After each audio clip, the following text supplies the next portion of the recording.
লৈছে কি কৰিছা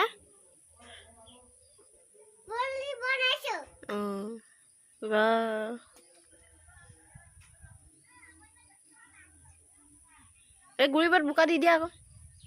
এই গুৰিবোৰত মাটি এনেকে এনেকে এনেকে দিয়া নিচিনা দি দিয়া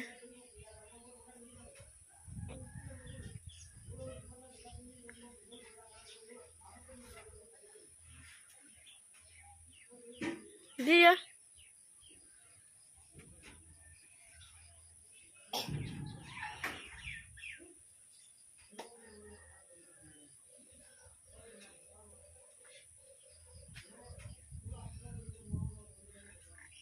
জেচিবিৰ পৰা মাটি আনি লোৱা